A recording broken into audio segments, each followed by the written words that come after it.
The snow came sideways that night, not falling, driving, like something with a mind behind it, something that had made a decision and was not interested in mercy. 4 o'clock in the morning last week of January 1888. The ranch at the top of the Bitterroot Trail sat buried under 3 feet of white, and the wind was working hard on a fourth. No stars, no moon, just the low howl of a storm that had been building for 2 days and had finally decided to show its teeth. Wade Holloway was crawling, not walking, not stumbling, crawling. Hands and knees through snow that came up past his elbows, dragging himself from the horse barn toward the front porch of the house his father had built 34 years ago. His left shoulder was torn open. A rifle round fired from maybe 40 yards in the dark had punched through the muscle just below the collarbone and exited clean out the back.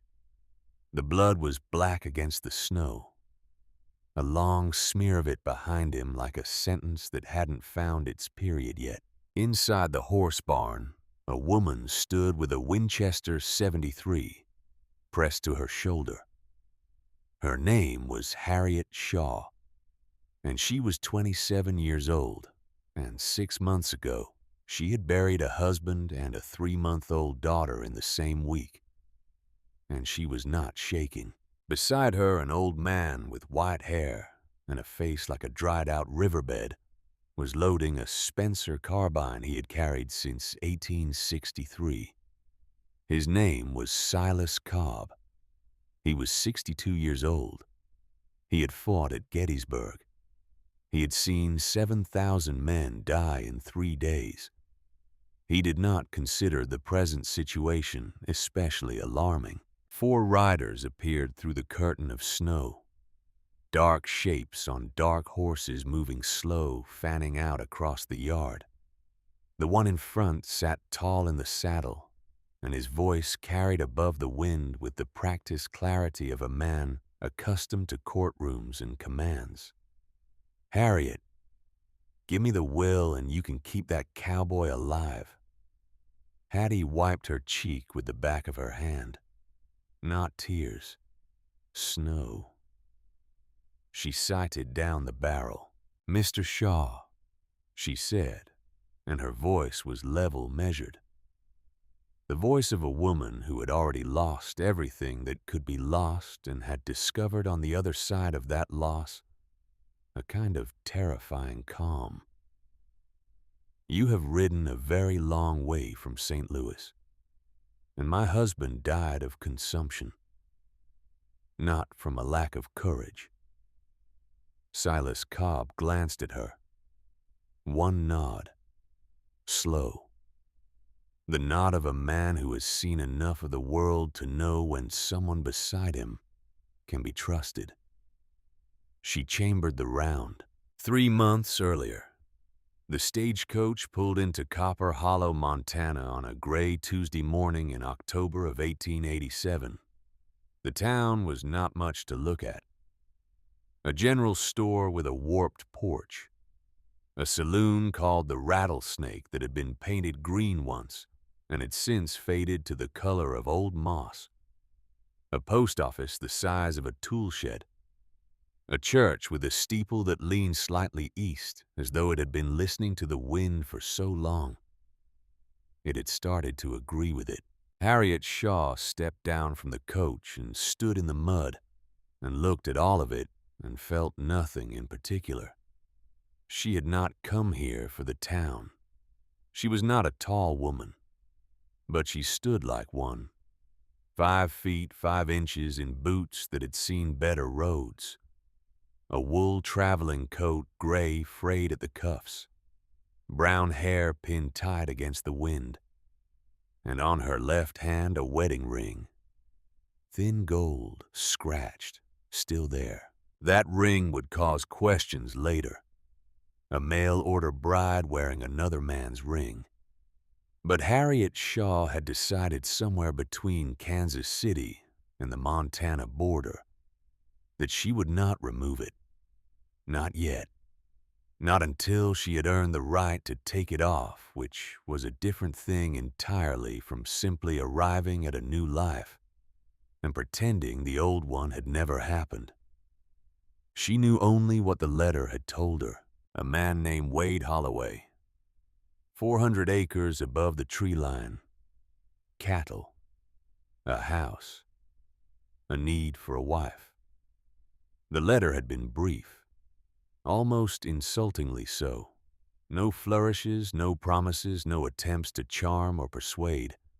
Just the facts of the land and the arrangements signed at the bottom in tight, even handwriting that gave away nothing except control.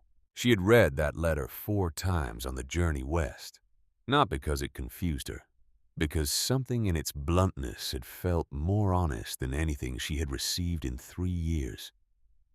And Harriet Shaw had developed through suffering a very precise instrument for detecting honesty. It was the only inheritance grief had given her that she considered worth keeping.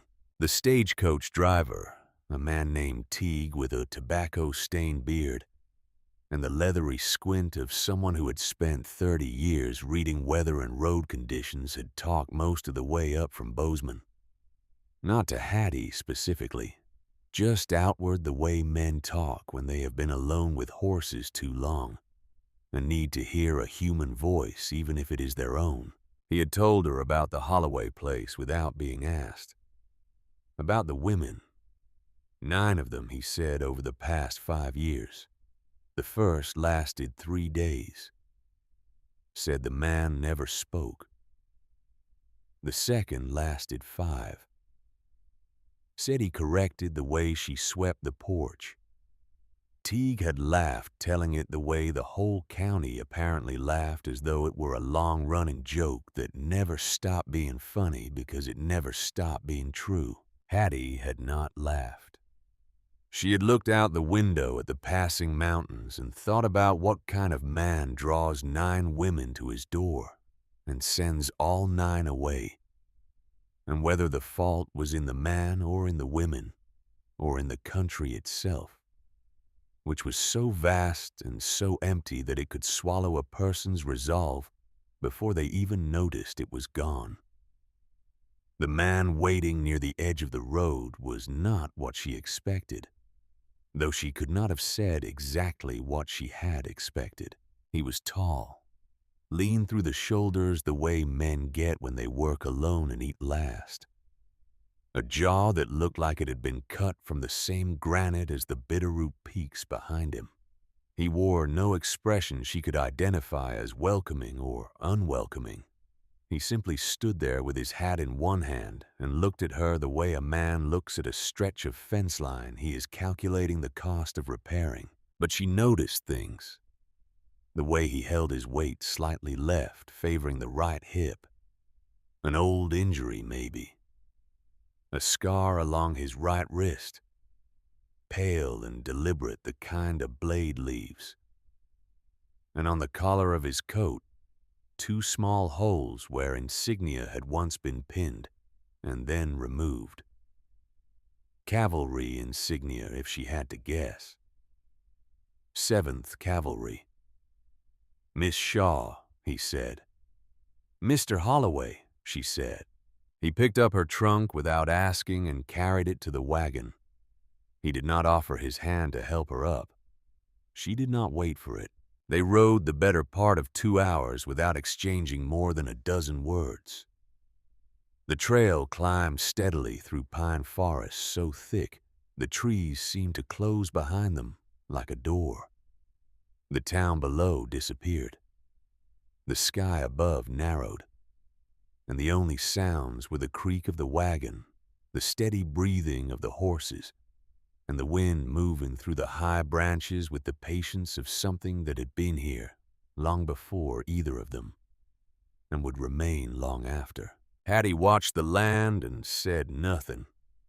She had learned some time ago that silence was not the same as emptiness, and that a person who rushed to fill it usually did so for their own comfort, not anyone else's. Wade kept his eyes on the horses. He handled them well. Not roughly, not gently, but with the quiet competence of a man who has worked with animals long enough to understand that they respond to consistency, not kindness or cruelty, and that the hand on the rein matters less than the steadiness of it. She watched his hands and thought about what they would tell her over time. Hands always did. Halfway up, a bull elk appeared at the edge of the tree line. Massive, antlers like cathedral arches. It stood and watched them pass, with the indifference of something that owned the mountain and knew it. Wade slowed the wagon. He did not reach for a rifle. He simply looked at the animal for a long moment, and then he spoke the first unnecessary words of the entire journey. "I've done enough hunting," he said quietly. Not to her exactly. To the elk, maybe. Or to himself. Hattie understood. That sentence was not about elk. They continued climbing. The air thinned as they gained altitude, and Hattie could feel it in her lungs, a sharpness that the Kansas flatlands had never taught her to expect. The trees changed as they climbed. Ponderosa pine gave way to Douglas fir, and the fir gave way to lodgepole, and the lodgepole grew so close together in places that the trail narrowed to a single wagon width, and the branches scraped against the sides like fingers trying to hold them back. Wade navigated these passages without slowing. He knew every turn, every low branch, every rock that had shifted since the last thaw. This was a man who had ridden this trail 1,000 times and could ride it blind, and there was something in that knowledge, in the complete physical fluency of it, that told Hattie more about him than any letter ever could. A man who knows his land that well is a man who has given himself to it entirely. The question was whether he had anything left to give to a person. She noticed other things during that long ride. A line of fence posts along a ridge to the east recently repaired the new wood pale against the weathered gray of the old. A creek crossing where someone had laid flat stones to keep the wagon wheels from sinking. A section of trail where the brush had been cleared back 10 feet on either side. A precaution against ambush that spoke of a man who had lived in hostile country and had not forgotten what it taught him. Everything she saw was evidence of work. Constant, meticulous, solitary work. The labor of a man who poured into his land what he could not pour into another human being. At one point, the trail crested a ridge, and for a brief moment the whole valley opened below them. The town of Copper Hollow reduced to a handful of rooftops. In the distance, the river, a thin silver thread winding through the pines. And beyond it all, the vast rolling emptiness of the Montana plains, stretching east toward a horizon so far away, it seemed to belong to a different country. Wade did not stop. He did not gesture toward the view. But she saw his eyes move across it, and for just a moment his expression changed.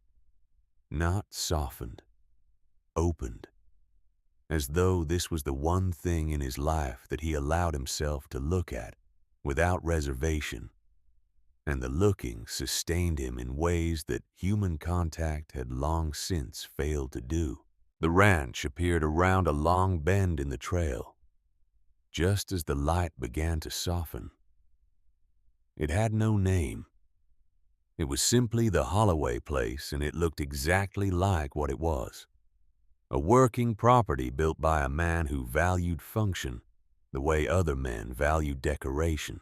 The house was solid, well built, well maintained, but stripped of anything that suggested a life was being lived inside it rather than merely endured.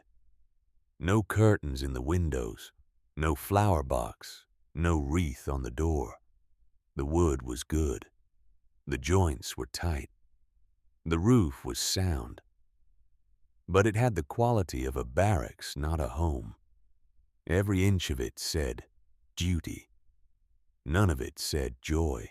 There was a barn twice the size of the main house, a horse barn beside it, a smokehouse, a stone-built supply shed, a water pump recently repaired, a woodpile stacked with the kind of precision most men reserve for accounting ledgers, and beyond all of it, the mountain itself enormous and white-capped and utterly indifferent to everything that happened at its feet. Hattie stood in the yard and took it all in. She had grown up on the Kansas grasslands where the horizon was so flat and so far that it seemed to promise everything and deliver nothing. This was the opposite. Here the mountains closed around you like walls, and the sky was a narrow strip of blue between the peaks, and the promise was not open space, but shelter. Whether that shelter would become a home or a prison depended entirely on the people inside it. And then she saw him. An old man was sitting on the front porch in a straight-back chair, smoking a briar pipe. White hair. A face carved by decades of wind and cold and a patience born of surviving things that should have killed him. He wore a faded blue coat, Union Army, the kind they issued during the war between the states.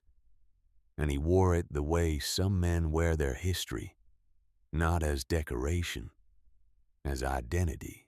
He removed the pipe from his mouth and stood, slowly, the way old joints require. He looked at Hattie without judgment, only assessment. Then he inclined his head. "Ma'am, I'm Silas Cobb. I've been shoeing horses on this ranch since young Mr. Wade was 10 years old, and still too stubborn to let anyone saddle his horse for him. If you need anything that does not concern Mr. Wade directly, you may ask me." It was the kindest greeting she had received in 6 months. "Thank you, Mr. Cobb," she said. Silas looked at Wade. Wade looked at the ground. Silas put his pipe back in his mouth and sat down.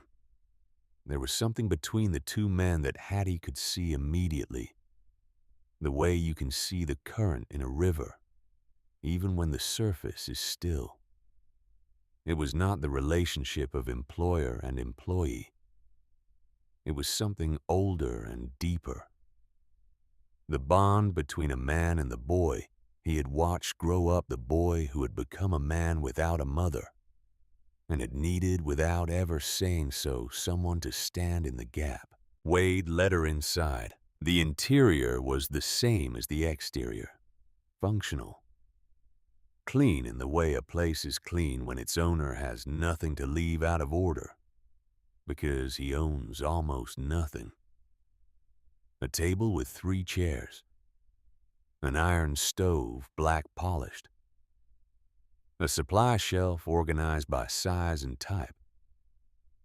A single frame piece on the wall that turned out to be not a painting, not a photograph, but a hand-drawn map of the property lines, precise and detailed, every boundary marked with the care of a man who needed to know exactly where his world ended. On the mantel above the fireplace, 2 objects.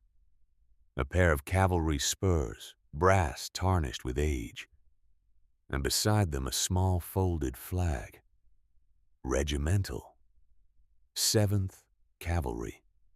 Neither displayed proudly nor hidden away, simply placed, as though they had been set down one day and the man who set them down had not yet decided what they meant to him. Hattie noticed. She said nothing. "Your room is there," Wade said, nodding toward a door off the main room.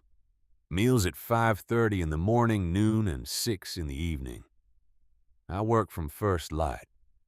I don't expect conversation during work hours. Sunday is rest, but the animals still need tending. Silas handles that mostly. There's a list of the household duties on the table. He said all of this the way another man might read from a bill of lading. Flat, precise, finished. Hattie picked up the list. It was thorough, written in the same tight hand as the letter. She read it fully without comment, then set it back down. "How many head are you running?" she asked. Wade stopped. It was a small thing, the stopping. But she saw it. None of the 9 women before her had asked that question. They had asked about the nearest town or the closest neighbors, or whether there was a church within riding distance. They had asked questions about escape. Hattie had asked a question about the work. 420, down from 680 after last year's storms. What are they bringing per head right now? About $22, if I can drive them to Bozeman before the ice sets. Hattie nodded slowly. She was calculating. He could see it. And something shifted behind his eyes, not surprise exactly, but the recalibration of an assumption. "What did your father do, Miss Shaw?" "Buffalo hunter, Kansas grasslands, until the buffalo were gone. Then he was a blacksmith until he died." Wade studied her for a moment longer than he had studied anything since she arrived. Then he turned and walked outside. But he paused at the door. Just for a half second. The kind of pause that in a man like Wade Holloway was the equivalent of a paragraph. Hattie stood alone in the kitchen. She looked around. At the bare walls. The 3 chairs.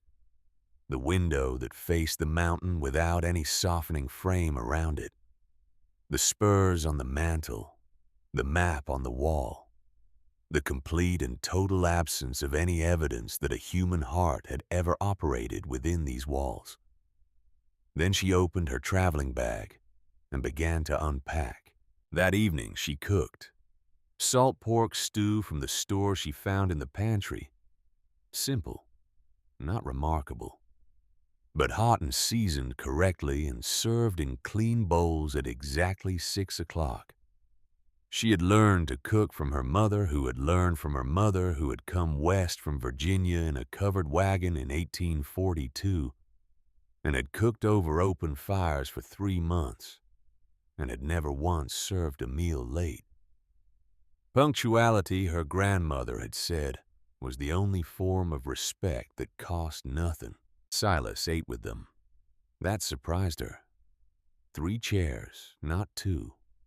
The old man ate with open pleasure, the kind of eating that makes no effort to hide its gratitude. "Ma'am," Silas said, setting down his spoon, "I have eaten Mr. Wade's cooking for 2 years. Today I believe the Lord Jesus still has some affection for me." Wade glanced at Silas. Silas did not care. Hattie smiled, small and brief. The first smile in Montana. After supper, Silas retired to his cabin, a small log structure 30 paces from the horse barn. Hattie cleared the dishes. Wade stood near the door with his coat in his hand.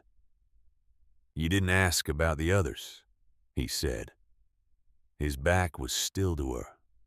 Hattie set a bowl on the drying cloth and picked up the next one. "No," she said. "I didn't." "Why?" She looked up, directly into his eyes for the first time since she had arrived on his land. "Because I don't care about 9 shadows who aren't here anymore, Mr. Holloway. I care about the man standing in front of me." He held her gaze for 1 second. 2.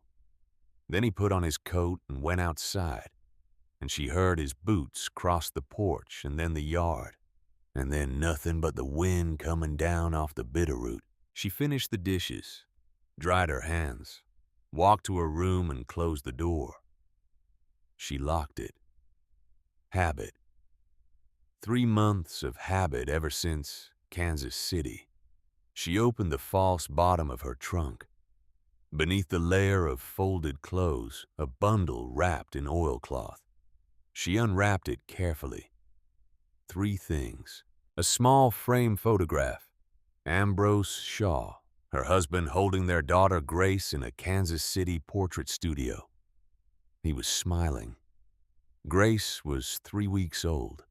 2 weeks after this photograph was taken, Ambrose coughed blood for the first time. Within 6 weeks, he was bedridden. Within 10, he was dead. And Grace, who had never been strong, who had come into the world too small and too quiet, had followed her father 2 weeks later, as though she had decided that a world without him was not a world she cared to remain in. Hattie held the photograph in the lamplight and looked at it for a long time. She did not cry. She had made a decision somewhere on the road between Kansas City and Montana that she would carry her dead the way a soldier carries a wound. Acknowledged, respected, but not allowed to stop the march. A last will and testament. Ambrose Shaw's signature, notarized, court sealed. 820 acres in Franklin County, Missouri, left to Harriet Candace Shaw, his lawful wife, and a Colt Lightning .38, her father's revolver. He had given it to her the day she boarded the stage for Montana. He was dying by then, his lungs full of the same dust that had killed the buffalo and the grasslands and the way of life he had known. He knew it. She knew it. He pressed the gun into her hands and said 5 words. Don't let them take it. He meant the land. He meant her life. He meant everything. She placed the revolver under her pillow. Through the window, she could see lamplight in Wade's room across the hall. He was reading something. She could see his shadow through the thin curtain gap. A letter old, the paper yellowed. His face, as he read it, carried an expression she had not expected to see on a grown man. Pain. Not fresh pain. The kind that has calcified into bone. The kind a 7-year-old boy carries into manhood because no one ever taught him how to set it down. She turned away, laid down. And for the first time since Ambrose died, she slept 3 hours without dreaming. The days took shape the way days do in high country, slowly, according to the land's schedule, not yours. Second morning. Hattie woke before the 5:30 bell. She dressed and walked to the barn in the blue dark, and found Silas already there milking the one dairy cow the ranch kept, a stubborn brown and white creature named Ruth, who regarded all human beings with equal suspicion. Silas looked up from his stool. "You don't need to be out here, ma'am." "Mr. Cobb, I grew up on the Kansas grasslands. If I don't hear cattle in the morning, I think I've died." Silas laughed. Yellow teeth stained with decades of pipe tobacco. He handed her the second pail. "Then you take the other half. My hands have been stiff since Gettysburg. I milk slower than Ruth wants, and she lets me know about it." Hattie sat down and milked. Her hands remembered. Some things the body does not forget, no matter how far you travel from the life that taught them. They worked in silence for a while, the rhythm of the milking steady and familiar. And then Silas spoke again, not looking at her, just talking the way old men talk when they have decided to say something and are not interested in making a production of it. "The last one cried the first morning," he said. "The one before that wouldn't come out of her room until noon. The one before that asked me if there was a hotel in town." Hattie did not stop milking. "And what did you tell her?" I told her the Rattlesnake has rooms above the bar, and they only charge $2 a night, and the rats are not as large as people say. Did she go? She went. They all went, ma'am, sooner or later. Hattie looked at him across the cow's broad back. Mr. Cobb, I buried my husband and my daughter in the same week. I crossed a continent with a stolen will and a loaded revolver. I did not do all of that to be defeated by a quiet man and a stubborn cow.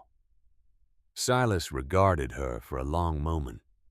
Then he nodded slowly and returned to his milking, and he did not bring up the subject of the previous women again. When they returned to the house, Wade was at the table with black coffee.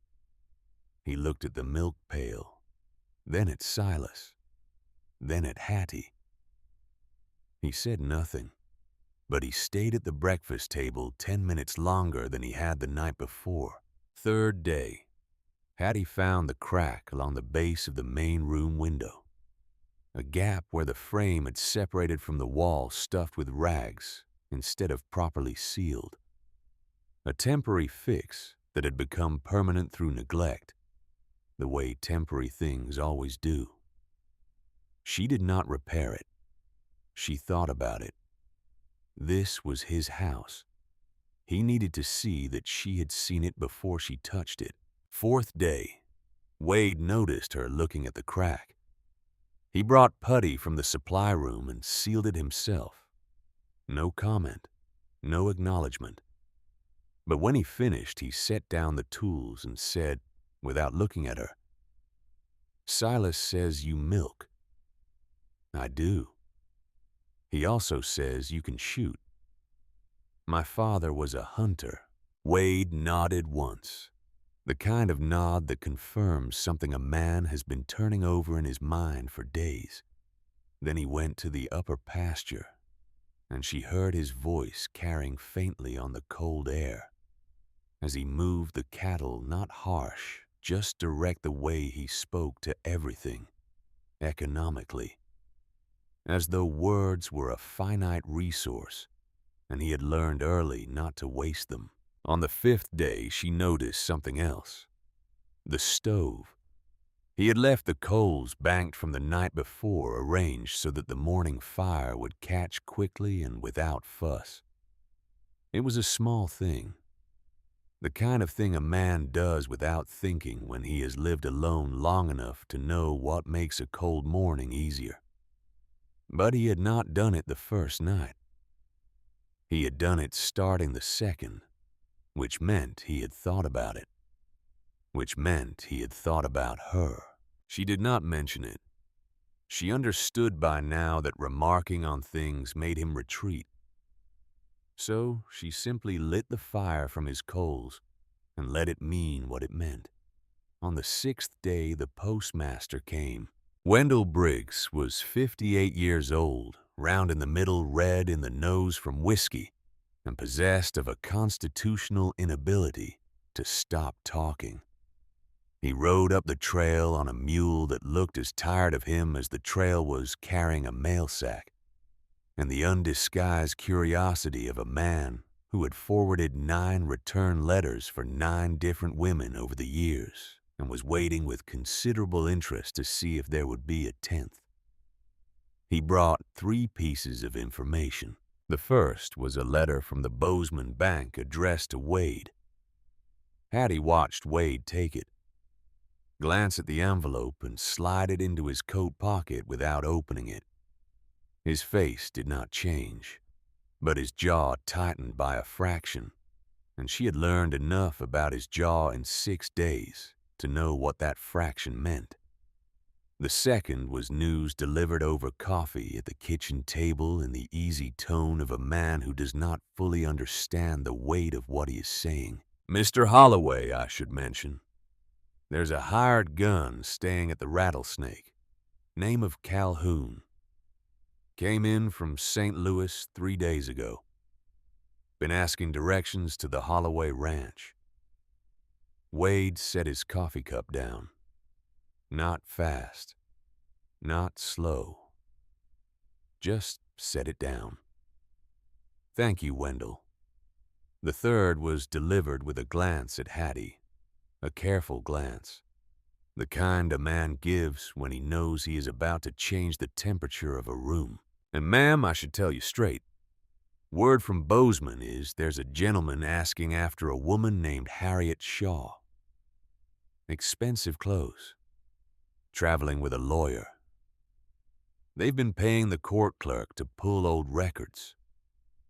Hattie did not move. She poured more coffee for Briggs.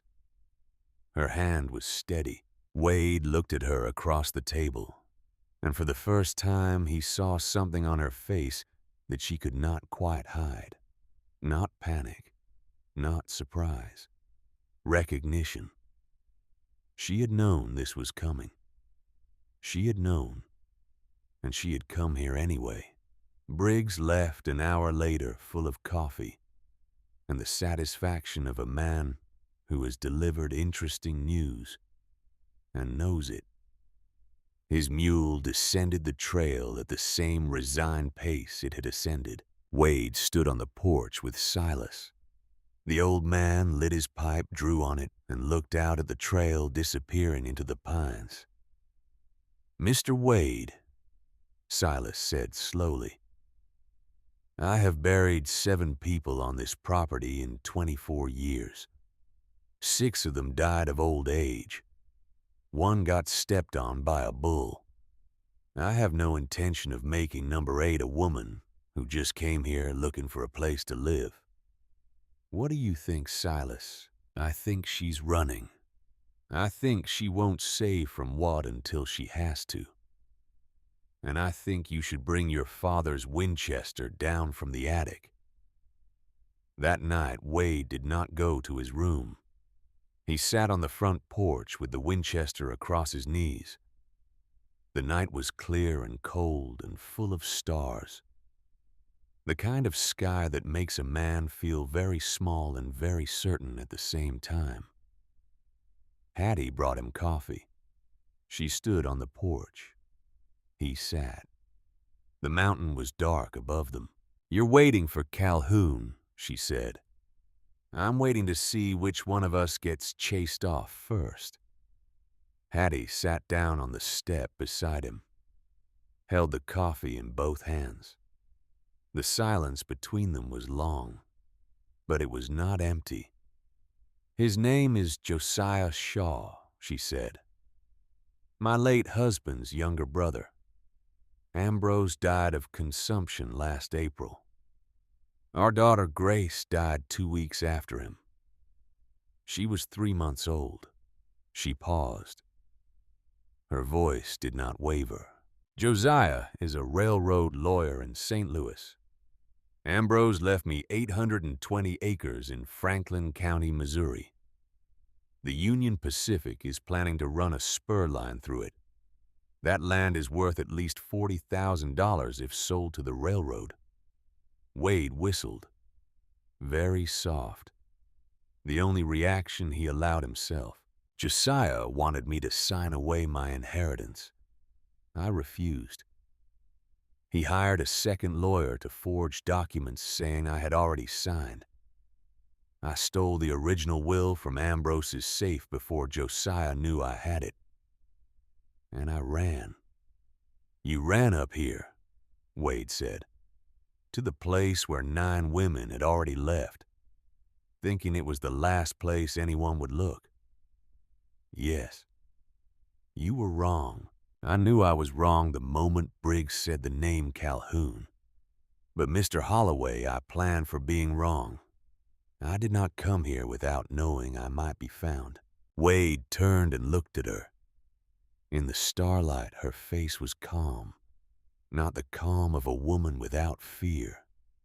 The calm of a woman who had walked through the worst thing she could imagine and discovered that on the other side of it, fear had a different shape, smaller, more manageable. Something you could hold in your hand and examine rather than something that held you. "And you," she said, "the letter from the bank." Wade was quiet for a long time. The wind moved through the pines. Somewhere below, a coyote called and received no answer. "This ranch owes $2,800, he said at last. "Due the 1st of March. If I don't pay, the bank takes it.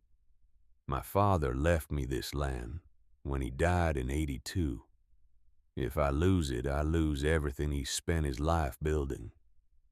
Everything he lost my mother to build." Hattie nodded. She understood immediately. Not just the debt, the architecture of it. A man whose father had sacrificed a marriage for a ranch, and who was now watching that ranch slip away, and who could not separate the loss of the land from the loss of the man who had built it. They sat in the dark. Two strangers who had stepped into each other's shadows and for the first time understood why the other was standing there. The mountain above them was enormous and silent. The stars were indifferent. And somewhere below in the town of Copper Hollow, a hired gun named Calhoun was sleeping in a room above the Rattlesnake Saloon waiting for morning. Hattie finished her coffee, set the cup down on the step beside her. "I'm not leaving Mr. Holloway." Wade looked at her for a long moment. Then he looked back at the mountain. "I don't want you to," he said. It was the first sentence he had spoken about what he felt since he came home from the cavalry 5 years ago. He did not know, sitting there in the cold, with a rifle on his knees, and a woman beside him who had buried her family and crossed a continent to sit on his porch, that it was also the beginning of everything that would follow. The storm, the letters, the gunfight, the wedding, the child. He only knew that for the first time in longer than he could remember, the silence on his porch did not feel like something he was trapped inside. It felt like something he was sharing.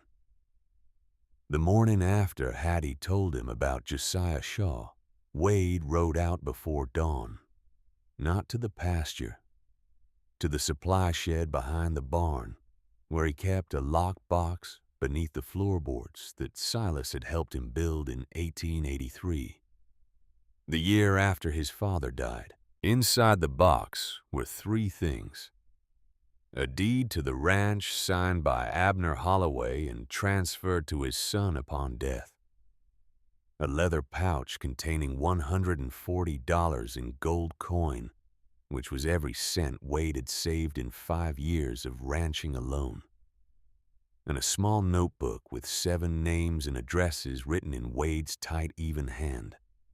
Men he had served with, men who had bled beside him in the Nez Perce campaign of 1877, and who had promised the way soldiers promise that if the word ever came, they would ride.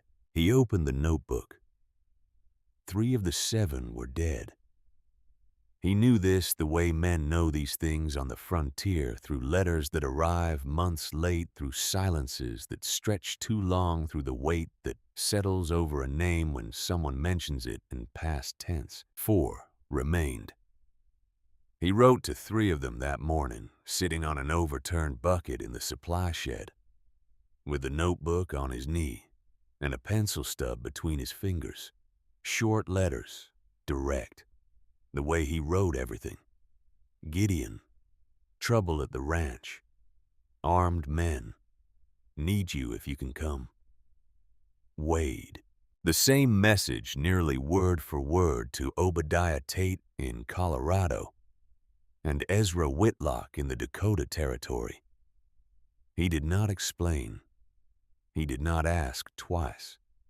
He simply stated the situation and trusted that the men who received these letters would understand what was not written, which was everything that mattered. Silas took the letters down to Wendell Briggs that afternoon. When he returned, the old man sat on the porch and smoked his pipe and said nothing for a long time. "They'll come," Silas said finally. "Marsh will come first. He's closest. If the letters reach them, they'll reach them. Briggs is many things, Mr. Wade. Slow is not one of them when he smells trouble. That man lives for trouble the way a hound lives for rabbits. Wade almost smiled. Almost. The machinery for it existed somewhere inside him, but it had been idle so long that the gears did not quite catch.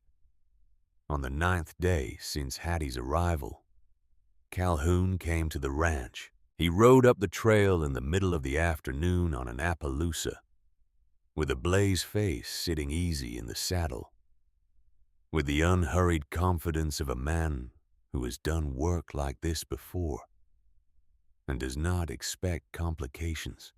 He wore a long black duster, no weapons visible but Silas sitting in his chair on the porch with the Spencer propped against the wall beside him, could see the shape of 2 holsters beneath the coat.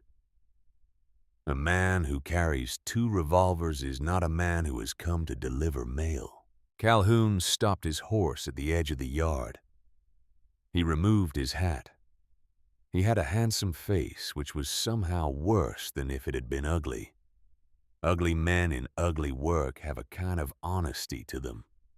Handsome men in ugly work have learned to use the face as a tool, and the smile that came with it was a tool as well sharpened and deliberate. "Afternoon," Calhoun said. "I'm looking for the Holloway Ranch. Got a message for a Mrs. Harriet Shaw." Silas did not stand. He did not remove his pipe. He did not look at the Spencer beside him, because looking at a weapon is a signal, and Silas Cobb had not survived 62 years by sending signals he did not intend to send. "There is no one by that name on this property," Silas said. Calhoun's smile widened. "Sir, I have been at the Rattlesnake Saloon for 3 nights. The whole town is talking about Mr. Holloway's new bride. Brown hair, about 5'5". Came in from Kansas City on the stage. I am sorry you rode all this way for nothing," Silas said. "The trail back down is the way you came." Calhoun shifted in his saddle. His right hand moved a 1/4 inch toward his coat, then stopped. He looked at Silas, really looked at him. At the white hair and the Union coat and the briar pipe and the steady, unblinking eyes of a man who had seen the elephant at Gettysburg and had decided somewhere in those 3 days that dying was a thing he was no longer willing to organize his life around. And at the Spencer, leaning against the wall, close enough. "I'll ask you one more time," Calhoun said. His voice had lost the charm.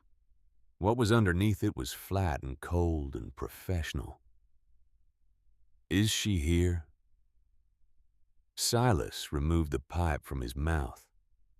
He set it on the arm of his chair with the deliberate precision of a man who wants both hands free. "Son," he said, "I have fought in a war you were too young to remember.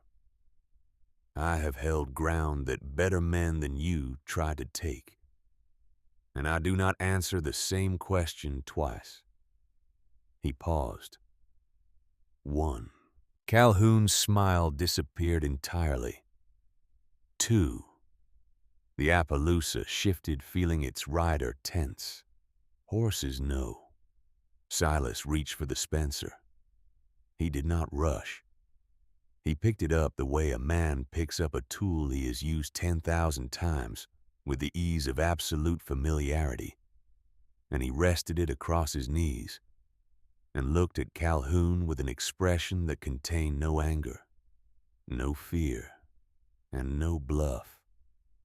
Just certainty. He did not say 3. Calhoun gathered his reins.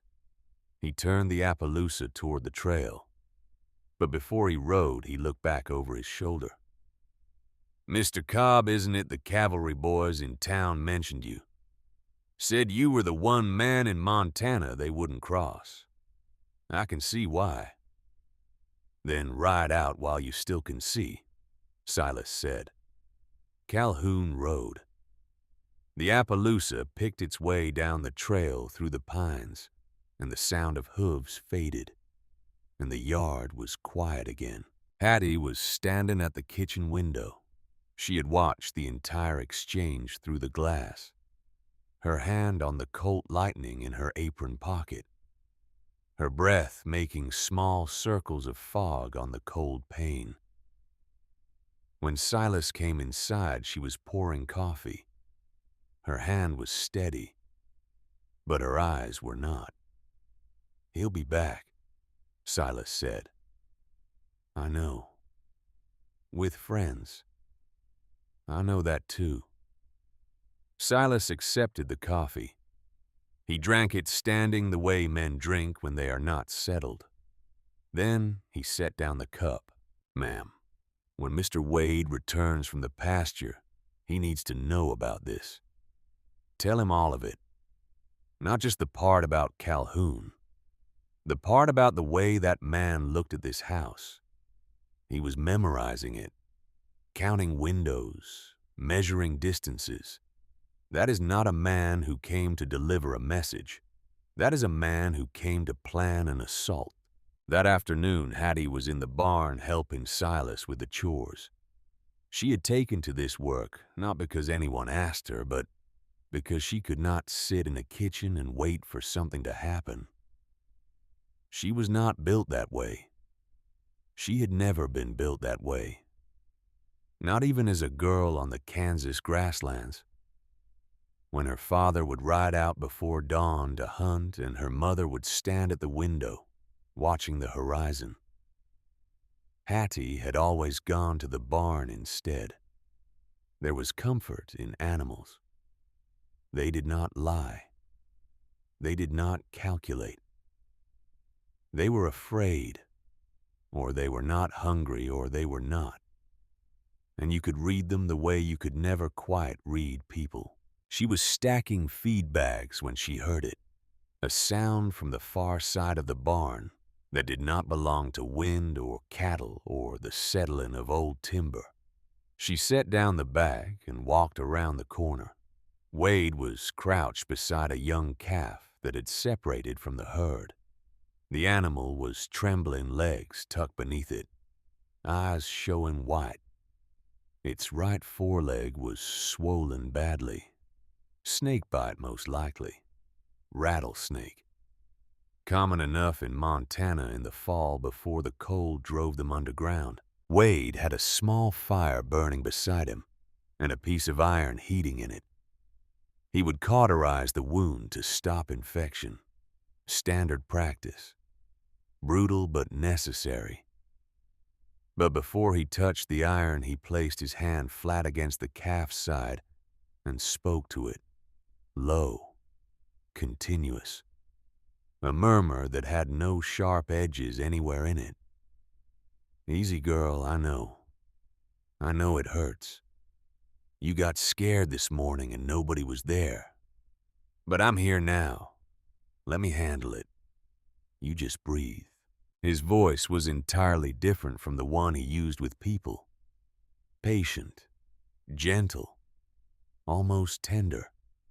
The voice of a man who understood pain from the inside, who had felt it in his own body and his own mind, and who knew that the only honest comfort you could offer another living creature was presence.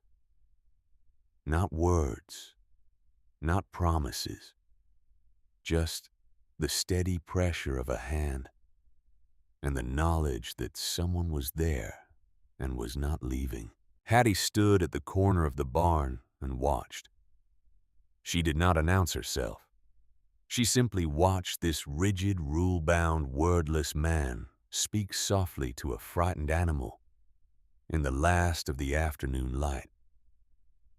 And something tightened in her chest that she recognized after a moment as the thing she had felt the first time Ambrose held Grace. Not love, exactly. Not yet. But the precondition for it, the recognition that beneath the surface of another person, there existed something worth reaching. She stepped back quietly, picked up the feed bags, went inside. At dinner, she told him about Calhoun's visit. She told him what Silas had said about the man memorizing the house. Wade listened without interrupting. When she finished, he stood and went to the window and looked out at the dark yard for a long time. "Silas is right," he said. "He'll come back with Josiah, and when he does, he'll know the layout." Then she asked, keeping her voice even, "Did the calf settle?" His fork stopped. "You saw that," he said. "Not a question." "I came around the barn for the feed bags." A long pause. His jaw moved slightly the way it did when he was measuring something internally, deciding how much to reveal and how much to keep sealed behind the wall he had spent 27 years building. "She'll be fine," he said. "By morning." Hattie nodded. She looked back at her plate. She did not press. She had no interest in pressing. She had simply wanted him to know that she had seen it. That gentleness underneath, quiet as groundwater, and that it had not surprised her the way he might have expected it to. That night she found the cedar chest. She had been cleaning the empty bedroom at the end of the hall, the room that had once belonged to Wade's parents. Under the bed, pushed against the wall, a cedar chest with brass fittings. Heavy. Old. She pulled it out and opened it. Inside, folded with care, a set of curtains. Linen once white, now ivory with age. Beneath them, a woman's shawl. Fine wool the color of creek water in autumn. And beneath that, bound with a blue ribbon that had faded nearly to gray, a stack of letters, 47 of them. Each envelope addressed in the same hand. A man's hand. Steady and deliberate. Mrs. Cordelia Holloway, care of Brennan family, Memphis, Tennessee. Not one of them had been posted. No stamps, no postmarks. Written and sealed and never sent. Hattie sat on the floor of that empty room with the letters in her lap and understood with the immediate clarity of a woman who had also loved someone she could not reach exactly what she was holding. 22 years of words that a man had written to a woman who left him and had never found the courage or the cruelty to send. She did not read them. Not then. She placed them back in the chest, closed the lid, and pushed it under the bed. She went downstairs and made lunch and said nothing about any of it. But that night, after Wade had gone to his room, she returned. She opened the first letter dated April 12th, 1860. 1 month after Cordelia Holloway had walked away from her husband and her 7-year-old son and boarded a stage for Memphis. The handwriting was careful. The words were not. "Cordelia, Wade asked me today why the peach blossoms didn't come. I told him it was because of the late snow. That was the first lie I ever told our boy. I don't know what to do with him. He is 7 years old. He needs his mother. I only know how to ride horses and read scripture. He does not need either of those things right now. If you come back, I will learn to cook. I promise. I will learn whatever you need. Abner." Hattie folded the letter, placed it back in its envelope. She sat on the cold floor of the empty room in the lamplight and did not cry. She had used up her crying in Kansas City, standing beside 2 graves in the rain, and what remained in her was not tears, but something harder and more useful: understanding. She understood this house now. The bare walls, the folded curtains, the map instead of a painting. The man who had turned silence from a wound into a way of life, because silence was all the mountain had offered him after his mother left, and all his father had modeled in the years that followed. She understood it, and she did not rush to fix it. The storm came on the 12th day. It rolled in off the peaks before breakfast, a hard gray sky that settled over the ranch like a held breath. By mid-morning, the temperature had dropped 30 degrees. The first snow came not gently but sideways in a committed driving way that meant the mountain had made up its mind. Wade came in earlier than usual, stomped the snow from his boots, hung his coat, stood by the stove with his hands extended toward the heat. His face was raw from the wind and there was ice in his eyebrows. Hattie handed him a cup of coffee without being asked. He took it. Their fingers did not touch, but the distance between them was smaller than it had ever been. A quarter-inch of air that neither of them acknowledged and neither of them forgot. "Storm will hold through tomorrow," he said. "Maybe longer. Then we stay in," she said. He looked at her as if he did not know what to do with that. With the ease of it. With the absence of complaint or fear. Every other woman had treated the isolation as evidence of something wrong. Hattie treated it the way she treated everything. As weather. Something you worked with, not against. They spent the afternoon inside. He sat at the table with his ledgers. She sat across from him with the curtains she had found in the cedar chest washed and dried over the stove, and began hemming them to fit the main room windows. He looked up from his ledgers once and saw what she was doing. She met his eyes without explanation. He looked back down. By evening, the curtains were hung. They changed the room in a way that was hard to define. Not dramatic. Just slightly less hollow. The lamplight caught in the linen and softened, and the room had the quality for the first time of a place where someone intended to remain. Wade stood in the doorway before supper and looked at them for a long moment. He said nothing, but he did not look away either. That night after supper, the storm pressing against the new curtains and the lamp between them on the table.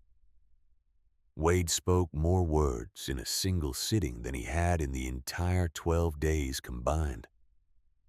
"My father built this house." Hattie was still. "He built it for my mother.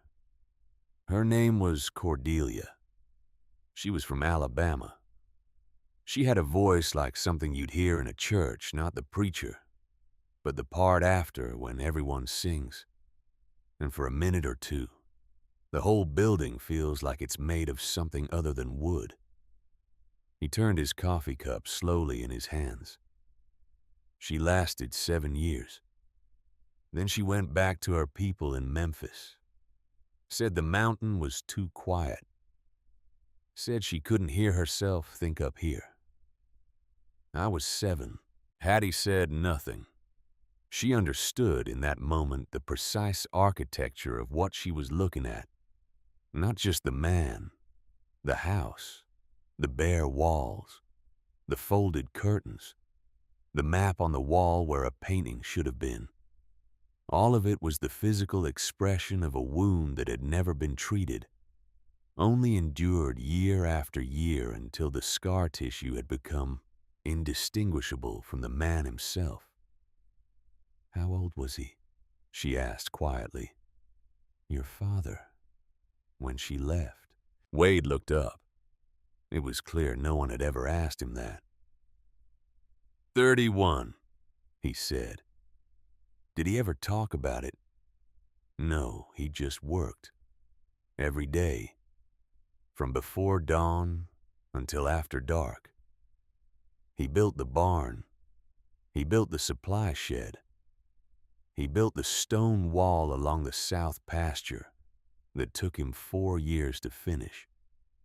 He worked until there was nothing left of him but the work. And then he died. Pneumonia. Winter of '82. I came back from the cavalry and buried him on the hill beside the big pine. He was 59 years old, and he weighed 130 pounds. He had worked himself down to bone and silence. Hattie held his gaze. "You found the letters," she said. It was not a question. "No," he said. "I didn't know about any letters." She let that sit. She would not push. Not tonight. The letters would wait. They had waited 22 years. They could wait a little longer. "Sounds familiar," she said instead, quietly. Something moved across his face. Recognition, she thought. The discomfort of being seen clearly by someone who is not trying to wound you with the seeing. He stood up, took his cup to the basin, paused with his back to her. "You haven't asked me why the others left." "No. You're not curious." She considered that honestly. "I think I already know," she said, "and I don't think it's the reason you believe it is." He was very still for a moment. Then he went to his room, but his lamp burned late. And through the thin wall, she could hear him awake, not moving, not working, just lying there, in the way a man lies awake when something he had locked away a long time ago has been quietly taken out and placed on the table in front of him, and he is not yet sure whether he is ready to look at it. The storm broke on the 14th day, and with it came Mabel Crane. She arrived in Wendell Briggs's wagon wrapped in a fur-collared coat. 44 years old, sharp-featured. She had been the 5th woman to come to Wade Holloway's ranch 4 years ago.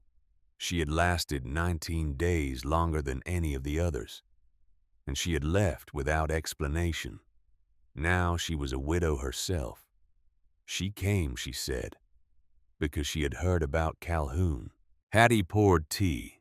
Mabel sat at the table and spoke with the focused intensity of a woman who has rehearsed what she came to say. "Miss Shaw, I don't know you, but I lived in this house for 19 days, and I want you to know something. Wade Holloway is not the man I thought he was when I came here. He was quiet. I thought that meant he didn't care. I was wrong. I knew I was wrong by the time I reached Bozeman, but by then I was too ashamed to come back." She paused. Her eyes were steady, but her fingers were not. "Calhoun is threatening the whole town. He told the barkeep at the Rattlesnake that if you don't come down, he'll burn the place. Don't go down. Stay here. This house is strong enough." Hattie looked at this woman who had once sat where she was sitting and had made a different choice, and had lived with it for 4 years. "Thank you, Mrs. Crane," Hattie said. "Thank you for coming." Mabel nodded. At the door, she stopped and looked back, and for a moment her composure faltered. And beneath it, Hattie could see the woman she had been at 40 alone in a wagon, descending this same trail, looking back at a house she should have stayed in, and knowing it. Then Mabel left, and the yard was quiet again. Wade came inside and found Hattie sitting at the table with cold tea. "Who was that Mabel Crane? She came to warn me about Calhoun, and to tell me she was wrong about you." Wade said nothing for a very long time. Then he sat down and looked at the curtains she had hung, and the lamplight moving in them, and the room that had changed around him in ways he had not asked for and did not fully understand. "I wrote to 3 men," he said. "Gideon Marsh in Wyoming, Obadiah Tate in Colorado, Ezra Whitlock in Dakota. We served together in the 7th Cavalry, Nez Perce Campaign, 1877. If those letters reach them, they'll come." "When?" "Marsh is closest. A week, maybe less." Hattie nodded. "Then we hold until they arrive." "Hattie." He used her name, the second time. "Josiah has a hired gun, maybe 2 more besides. If they come before my men arrive, it's you and me and Silas." "I know," she said. "Silas is 62 years old. Silas fought at Gettysburg. That was 24 years ago." "Mr. Holloway." She set down her cup. "My father hunted buffalo from horseback with a Sharps rifle in a 30-mile-an-hour Kansas wind. He taught me to shoot before he taught me to read. If 3 men ride onto this property before your friends arrive, they will find a woman with a Winchester and a bad disposition, and an old man who does not consider dying to be especially inconvenient. I suggest we stop discussing whether we can survive and start discussing where we want the shooting to take place." Wade looked at her. Something shifted in his face. Not a smile, but the place where a smile would go if the machinery for it had not been idle for so many years. The ghost of the thing. The blueprint. "Front porch," he said. "Fields of fire are best from the front porch." "Good," she said. "I'll make coffee." 4 days later, 3 riders appeared on the trail. They came up through the pines in the late afternoon, moving in the formation of men who have ridden together in hostile country, and whose bodies remember the spacing, even when their minds are thinking about something else entirely. Each one carried a rifle and 2 revolvers. Each one sat a horse the way a man sits, when the horse is not transportation, but partnership and extension of the rider's body and intent. Gideon Marsh was first, 36 years old, square-shouldered, clean-shaven, with the quiet authority of a man who enforced the law in a Wyoming county where the law was frequently more of a suggestion than a fact. He had been Wade's sergeant in the 7th Cavalry, which meant he had been the man Wade trusted to watch his back, when watching his back was a matter of literal survival. Behind him, Obadiah Tate. Obie, 38, broad as a barn door and nearly as tall. A black man from Georgia who had enlisted in the 9th Cavalry, the Buffalo Soldiers, and had transferred to the 7th for the Nez Perce campaign because he had heard there would be fighting and was tired of garrison duty. He owned a horse ranch in Colorado now, and his hands, when he dismounted, were the hands of a man who understood animals the way Wade understood them, from the inside out. Last, Ezra Whitlock, 35, lean. Tennessee drawl that came and went depending on how tired he was. He had been the company's best marksman. He hunted for a living now in the Dakota Territory, and he moved through the world with an economy of motion that belongs to men who spend most of their time alone and have stopped wasting movement on anything that does not serve a purpose. Gideon dismounted and extended his hand. "Sergeant." "I'm not a sergeant anymore," Wade said. "Sir, to me you will always be a sergeant." They came inside. Hattie cooked the largest meal since her arrival. 6 people at the table. Wade, Hattie, Silas, and 3 men who had ridden through snow and cold and hundreds of miles of empty country, because a man they had served with had written 2 sentences on a piece of paper, and they had understood without being told everything those 2 sentences did not say. After supper, the table was cleared and the map came out. Wade's hand-drawn map of the ranch boundaries, every fence line and ridge and tree stand, marked with the precision of a man who knew that knowing your ground was the difference between holding it and losing it. Obie leaned forward. "How many guns, Sergeant?" "Calhoun, at least 2 more hired. And Josiah Shaw himself. 4, minimum." Ezra studied the map. His finger traced the north approach. "When? Soon. Before the snow closes the passes for good." Silas, standing in the corner with his Spencer across his arm, removed his pipe.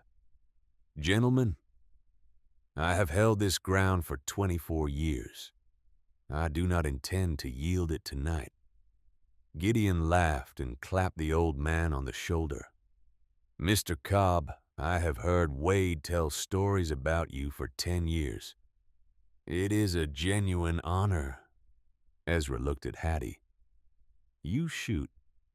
My father was a buffalo hunter. I shoot." "Good. You take the back door. I'll take the side window. Obie, you're in the attic. Gideon and the sergeant take the front. Silas, you're in the horse barn. It's the high ground. You've got the best range from there." Silas chewed his pipe with evident satisfaction. That night, the night before, everything changed. Hattie and Wade sat alone at the table after the others had gone to the barn to sleep. The Winchester lay between them, her Colt Lightning beside it. The lamp was low. The curtains she had hung moved gently in the draft from the stove. "Hattie," his voice was rough, "if I don't make it through this..." "Don't. Listen to me. If I don't make it, Silas knows what to do. There's a box under my bed. The deed to the ranch. I signed a temporary power of attorney this morning. Your name, Wade. You sell the Missouri land, pay the bank, keep this ranch. Because if this place belongs to you, it still exists. And my father did not build it for nothing." Hattie wiped her eyes with the back of her hand. She reached across the table and took his hand.